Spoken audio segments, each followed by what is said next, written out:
Në këtë edicion do të ndiqni.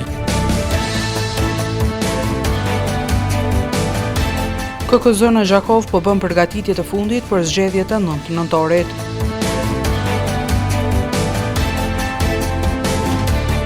AKB, bizneset vazhdojnë të ankohen për rritjen e çmimit të energjisë, por rrezikohet qëndrueshmëria financiare e tyre.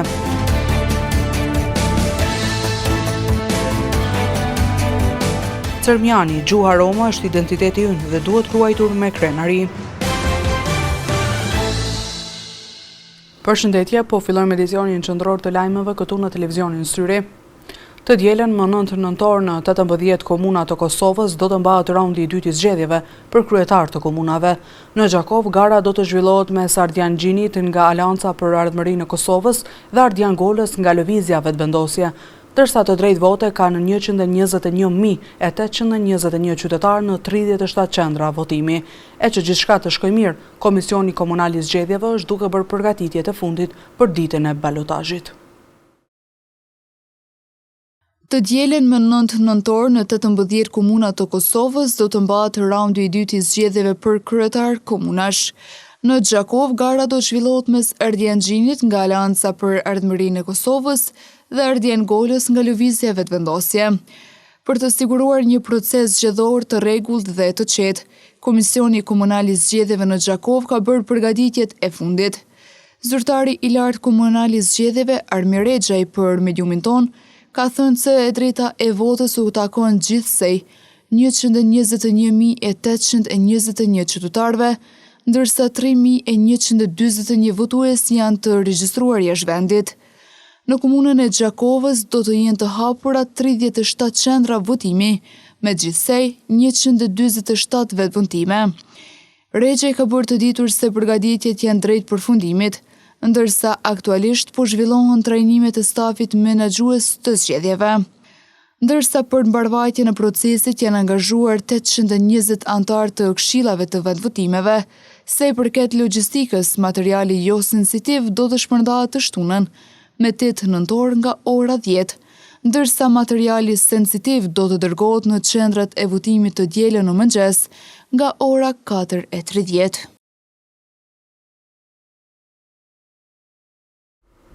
Rritja e çmimit të energjisë elektrike muaj më parë po vazhdon të ju shkaktojë të lashë bizneseve në rrafshin e Dugaxhinit. Argjend Fetahun nga Alianca Kosovare e Biznesit thotë se qëndrueshmëria financiare e bizneseve vazhdimisht është duke u rrezikuar nga rritja e çmimit të energjisë. Bizneset tash sa kohë janë duke u ankuar për shtrejtimin e energjisë elektrike. Tani që temperaturat kanë rënë përveç prodhimit, ato janë detyruar të fillojnë edhe ngrohen e hapësirave të punës, gjë që po ushton edhe më shumë shpenzimet mujore. Kryetari i Aleancës Kosovare të Bizneseve për rrafshin e Dugaxhinit, Argjend Fetahu, tha se me faturat e reja të muajit tetor shumë biznese janë ankuar, pasi po përballen me vështirësi në mbulimin e kostove të energjisë.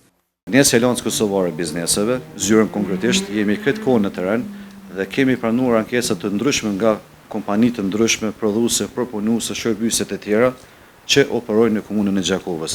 Konkretisht në rastin konkret lidhe me KEC.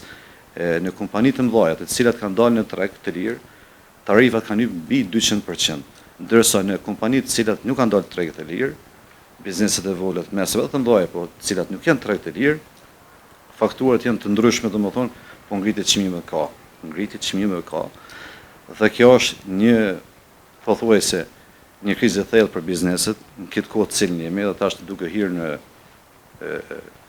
sezonin e dimrit, që tarifat ende janë duke rritur, por nuk kemi diçka konkrete lidhur me KEC, lidhur me tarifat cilat janë. Disa biznese vinë fakturat ndryshe, disa tjerë ndryshe, nuk kemi ne kalkulim konkret për këtë temë. Në lidhje me qëndrueshmërinë financiare të bizneseve, sidomos kur bëhet fjalë për çmimin e energjisë elektrike, Fetahu shtoi se stabiliteti ekonomik i shumë kompanive është vënë në pikpyetje. Bizneset, pothuajse siç e dim, siç e kemi potencuar edhe më herët, janë duke kaluar një krizë shumë të thellë, në shumë formë dhe në shumë aspekte, por nëse flasim tash në rastin konkret të KEC-it, janë duke kaluar një krizë shumë të keqe. Kemi shumë ankesa, siç e potencuar edhe më herët, ka ndodhur në pjesën e rrekës së keqe, shumë kompani që ka pasur ndërprerje rrymës pa paralajmërim, gjë që ka ndodhur në prodhim. Ka shkaktuar dëme të mëdha. Po me këto tarifa, domethënë, Hybe se çmime, domethënë bizneset vishën gati këtu se disa në shuajtje të voglat, disa të tjerë në borxhe duke hir, disa të tjerë duke reduktuar stafin dhe nuk qëndron mirë. Fetahu apeloi që qeveria dhe ZRR-ja të gjejnë një zgjidhje të qëndrueshme për çmimin e energjisë në mënyrë që bizneset të mos përballen me rrezikun e mbylljes gjatë muajve të ftohtë të dimrit.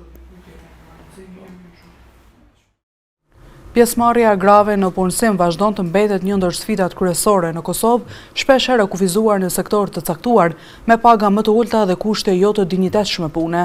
Kështu u thanë në takimin organizuar nga Agjencia për Barazi Gjinore në kuadër të zyrës së kryeministrit me temë siguria grave në vendin e punës.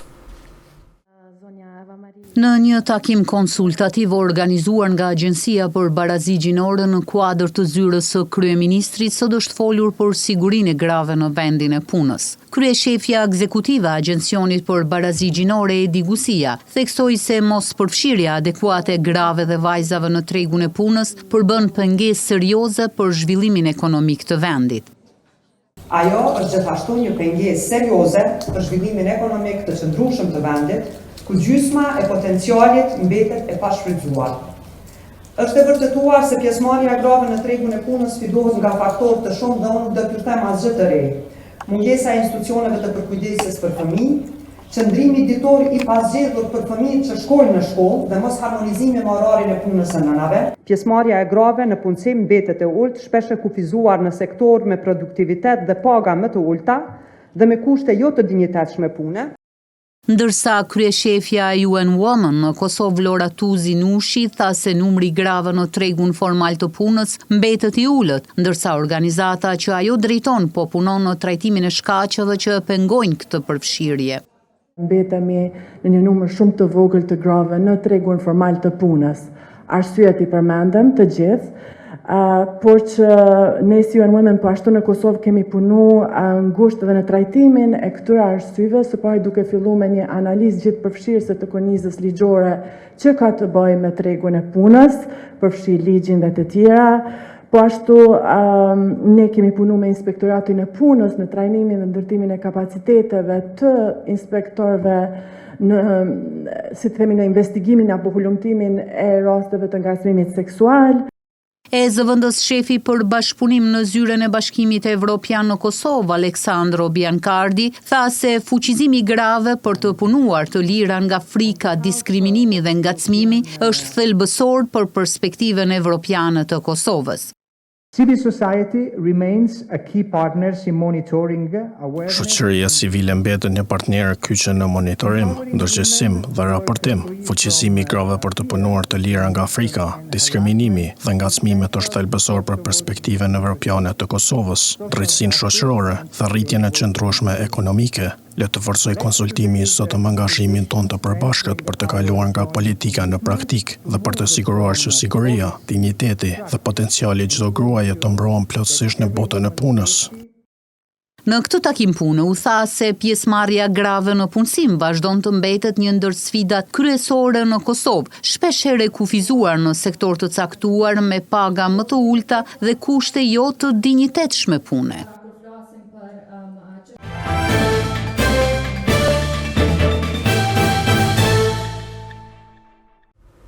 Parkimi i automjeteve në vende të padestinuara për parking vazhdon të jetë një problem shqetësues për banorët e shumë rrugëve në Gjakov.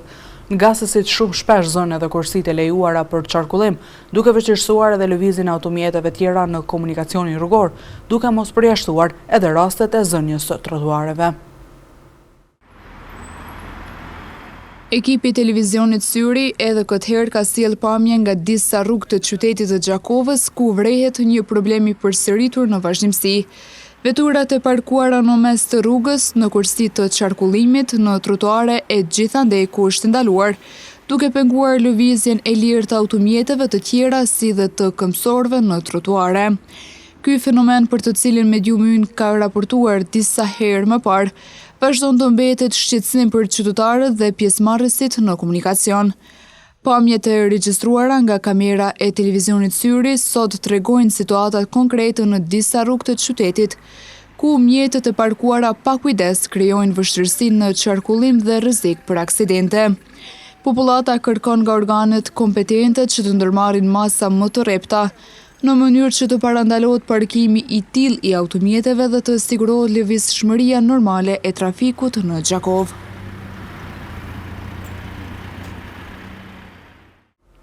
Gjuha Roma është identiteti ynë dhe duhet ruajtur me krenari, kështu është shprehur Emra Cermiani, drejtor në organizatën Roma in Action, derisa ka folur për rëndësinë e gjuhës rome, statusin aktual të saj dhe planet e organizatës për ta promovuar sa më shumë gjuhën rome. Ruajtja dhe kultivimi i gjuhës rome është thelbësore për historinë e komunitetit rom, kështu u shpreh në ditën botërore të gjuhës rome Emra Cermiani, drejtor në organizatën Roma in Action. Sot në kuadër të 5 nëntorit ditës botërore të gjuhës rome, përkujtojmë deklaratën e vitit 2015, kur UNESCO avokimit të cilën e ka bo aktivisti për çështjet rome nga Kroacia Veljko Kajtazi, mbi njohjen e kësaj dite si ditë ndërkombëtare të gjuhës rome, dhe nga viti 2015 të tutje, romët anëmban globit, krahas 8 prillit ditës botërore të saj, e shënojnë edhe 5 nëntorin si ditë botërore të gjuhës rome, dhe ne vlerësojmë që është një moment shumë i rëndësishëm për romët, pasi që kanë gjuhën e tyre amtare që është gjuha rome, dhe edhe ne si organizat, në fakt në komunën e Gjakovës, në mënyrë të vazhdueshme punojmë në promovimin, ruajtjen dhe kultivimin e gjuhës rome dhe ofrimin e të drejtës së informimit në gjuhën amtare për komunitetin rom nëpërmjet aktiviteteve të ndryshme. Duke folur për statusin aktual të gjuhës rome në Kosovë, ai u shpreh se megjithëse janë bërë hapa pozitiv, ende ka shumë punë për të bërë që kjo gjuhë të përdoret më gjerësisht. Gjuha rome në fakt edhe në bazë të legjislacionit, edhe pse Kosova si shtet tashmë nuk e ka të ratifikuar 5 nëntorin si ditë botërore të gjuhës rome, mirë po institucionet lokale dhe qendrore përkujtojnë, manifestojnë, urojnë komunitetin rom për ditën botërore të gjuhës rome 5 nëntorin, dhe kjo vlen të përmendet dhe të falenderojnë institucionet për mbështetjen të cilën i ofrojnë komunitetit rom për këtë aset.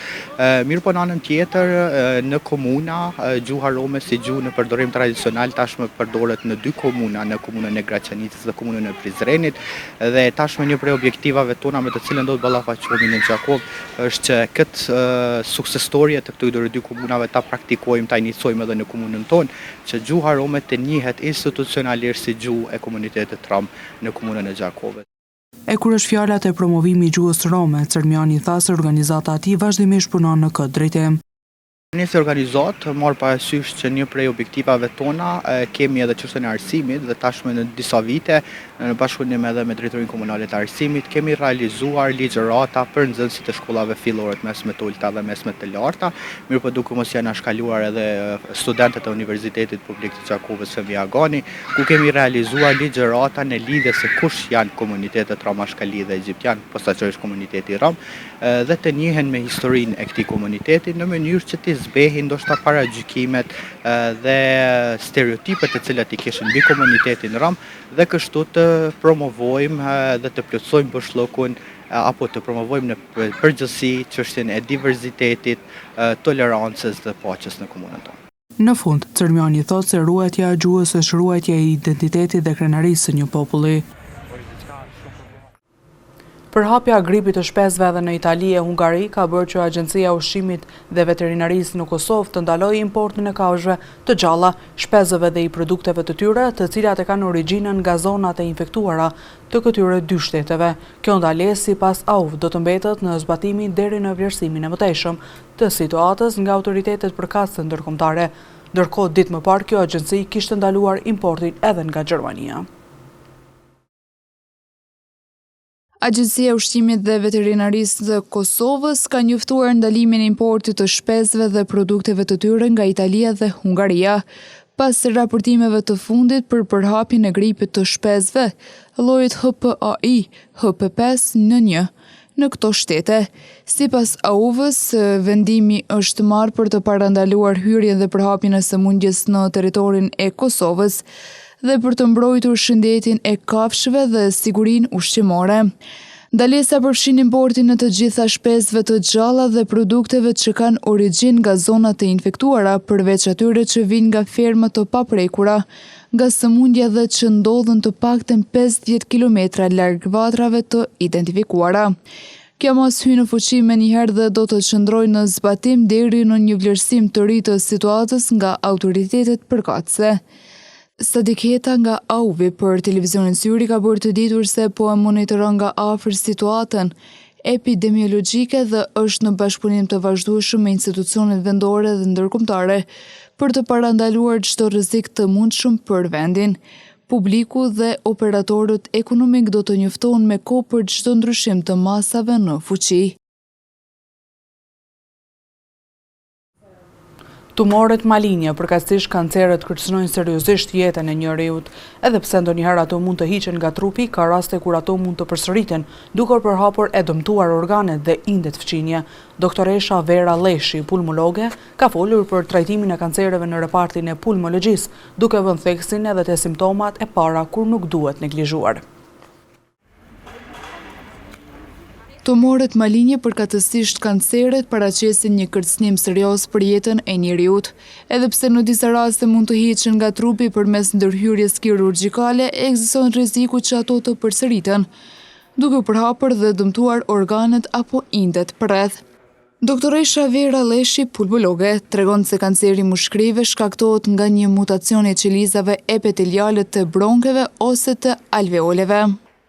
Kanceri mushnive me tregu bëhet një mutacion e qelizave epiteliale të bronkeve ose të alveoleve, mutacion, shëndrim, përkeqësim, që shkojnë duke u grumbulluar dhe bën një mos tumorale. E kemi kanceri me qelizat vogla, small cell carcinoma e mushkrive, edhe kanceri me qelizat të mëdha, non-small cell carcinoma, në të cilën përfshihen adenokarcinoma, karcinoma skvamoze edhe karcinoma e madhe.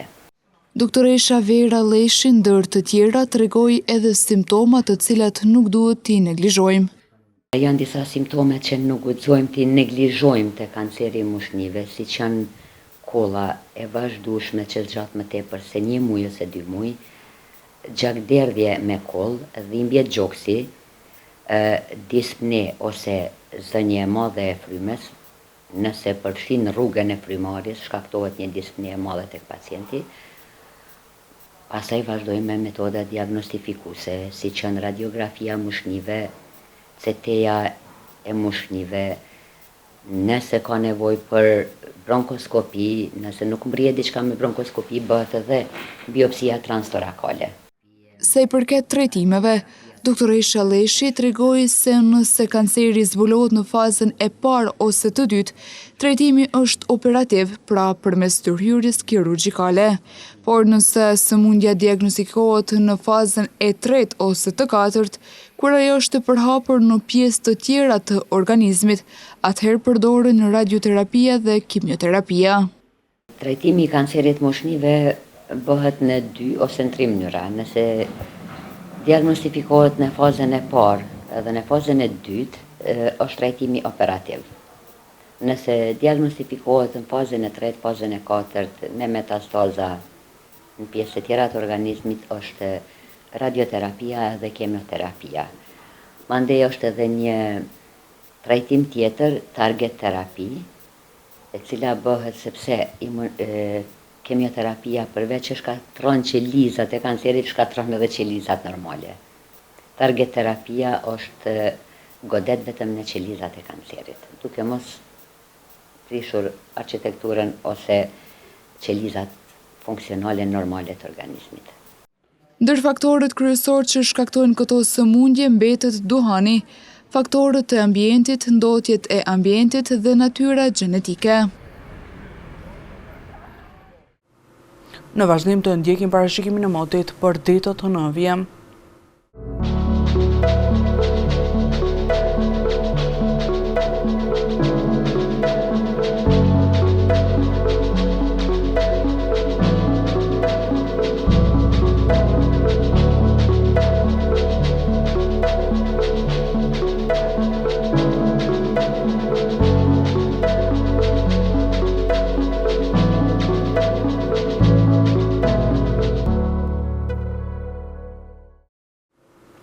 Para se të ndami, të ndjekim edhe një herë titujt kryesor të këtij edicioni.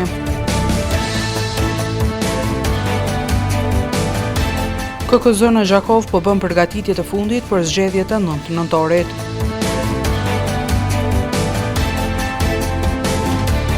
AKB, bizneset vazhdojnë të ankohen për rritjen e çmimit të energjisë, por rrezikohet qëndrueshmëria financiare e tyre.